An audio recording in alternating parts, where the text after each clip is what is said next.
Assalamu alaikum warahmatullahi wabarakatuh. Bismillah, alhamdulillah, salatu wassalamu ala rasulillah. Kwa mara nyingine tena tumerudi hapa Kindunguni, na tumerudi kwa ajili ya kuja kutembelea mradi wetu wa msikiti, na alhamdulillah tuona msikiti unaendelea, umefika mbali. Naona wafundi leo wako katika upande wa kuweka bamba, alafu baada ya hapo mtaweka ceiling. Kwa hivyo tuendelea tu kumshukuru mama yetu wa kutoka Mombasa ambaye ndio sababu ya kujengwa msikiti huu, lakini pia tuendelea kumshukuru mama yetu ambaye ndio sababu ya kutoa ardhi kama hii.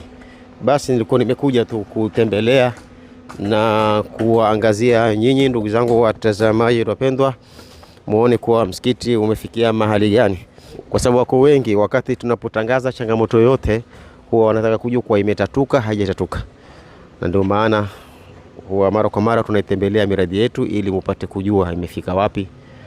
Kwa wale ambao walikuwa wameona video za nyuma na wakashuhudia vilio vya wakazi wa eneo hili kuhusu taabu wanaoipata wakati wanapokwenda katika msikiti ya mbali, basi wajue kwamba baada ya muda mchache hawatakuwa tena wakisumbuka watu wa maeneo kama haya kwenda maeneo mbali kutafuta msikiti. Barakallahu fikum, wassalamu alaikum warahmatullahi.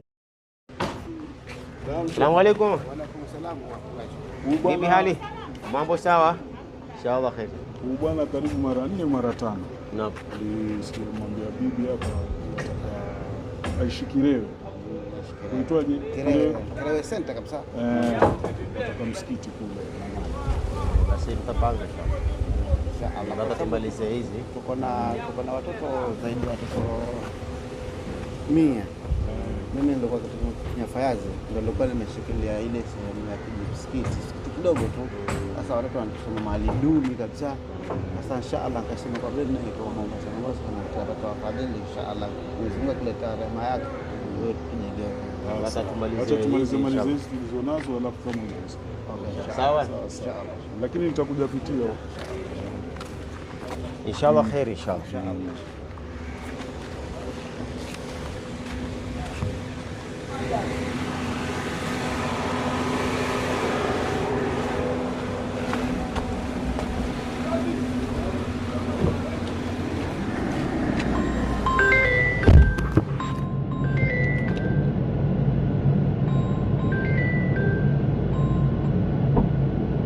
alaikum.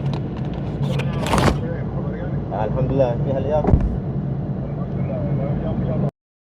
To get more videos of Abu Shuraim, don't forget to subscribe, like and share.